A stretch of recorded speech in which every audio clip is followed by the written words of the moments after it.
कितने आदमी थे?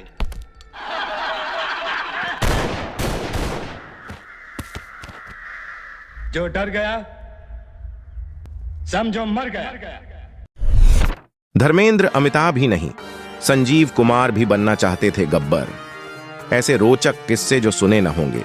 शोले फिल्म किसी लिए याद की जाती है तो वो है उसके दमदार किरदार गब्बर सिंह की वजह से। दो आदमी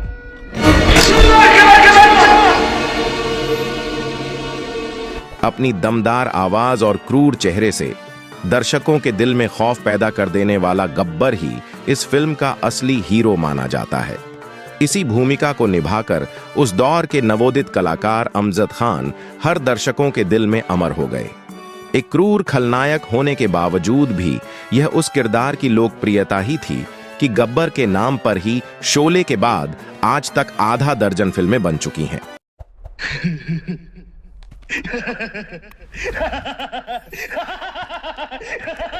क्या आप जानते हैं कि गब्बर की भूमिका अमजद खान को कैसे मिली? किस तरह एक नए नवेले कलाकार ने, जिसके नाम को भी उस फिल्म से पहले तक शायद ही कोई जानता हो, इस खतरनाक किरदार को लोकप्रियता के शिखर तक पहुंचा दिया। तो आइए अमजद की पुण्यतिथि पर आपको बताते हैं कुछ ऐसे ही किस्से जो गब्बर के बारे में आपने तक शायद ही पहले सुने हों।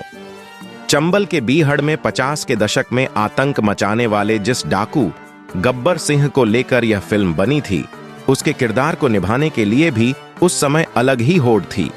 बताया जाता है कि जिस समय शोले की कास्टिंग हो रही थी और गब्बर सिंह के किरदार के लिए किसी दमदार खलनायक की तलाश की जा रही थी, उस समय फिल्म के हीरो धर्मेंद्र और अमिताभ ने भी गब्बर सिंह का किरदार निभाने की इच्छा जाहिर की थी। खासकर धर्मेंद्र ने इसके लिए कई बार फिल्म की कहानी लिखने वाले सलीम जावेद से भी सिफारिश की, लेकिन निर्माता रमेश सिप्पी जय वीरू के लिए दोनों का नाम फाइनल कर चुके थे और उन्हें किसी भी सूरत में बदलना नहीं चाहते थे, इसलिए उनकी दाल नहीं गली। कूद जाऊंगा, फन जाऊंगा, मर जाऊंगा। हालांकि कहा यह भी जाता है कि ठाकुर का किरदार निभाने वाले स्वर्गीय संजीव कुमार भी गब्बर बनने की इच्छा रखते थे, लेकिन रमेश सिप्पी ने उन्हें यह कहकर मनाया कि ठाकुर के रोल के लिए उन्हें उन जैसा कोई दूसरा अभिनेता नहीं मिल सकता। सिप्पी की इस दलील पर संजीव कुमार भी चुप्पी साध गए। ठाकुर न झुक सकता है न टूट सकता है, ठाकुर सिर्फ मर सकता है काशीराम। जिस समय सलीम जावेद इस फिल्म की पटकथा तैयार कर रहे थे, उस समय उनके दिमाग में विलेन के तौर पर पहला चेहरा उस समय के स्थापित खलनायक डैनी का था। अपनी दमदार आवाज और भावपूर्ण चेहरे के साथ डैनी उस समय बॉलीवुड में छाए हुए थे।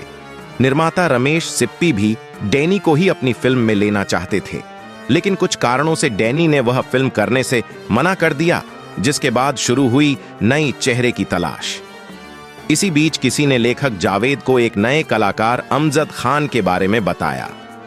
जावेद ने रमेश सिप्पी के सामने उनका नाम बढ़ाया, जिसके बाद शुरुआती नानुकुर के बाद रमेश सिप्पी अमजद से मिलने के लिए तैयार हो गए। बताया जाता है कि जब पहली बार अमजद खान रमेश सिप्पी के सामने पहुंचे तो उनकी बारीक आवाज और पतले से बदन को देखकर सिप्पी ने एक झटके में ही उन्हें मना कर दिया। इरादों के पक्के अमजद खान ने एक बार उन्हें मौका देने की गुजारिश की, जिसके बाद निर्माता रमेश सिप्पी ने उनके सामने शर्त रखी कि यदि 1 महीने में वो अपना वजन बढ़ाकर दिखाएं तो उन्हें मौका दिया जा सकता है। कहा जाता है कि इसके बाद अमजद खान ने अपना वजन तो बढ़ाया ही, अपनी आवाज में भी वो खनक ले आए जिसकी निर्माता को तलाश थी। 1 महीने बाद ही अमजद खान का ऑडिशन हुआ और वो चुन लिए गए। पूरे 50,000। सुना? पूरे 50,000। और भी बॉलीवुड सितारों से जुड़े मजेदार किस्से देखने के लिए हमारे चैनल को सब्सक्राइब जरूर करें।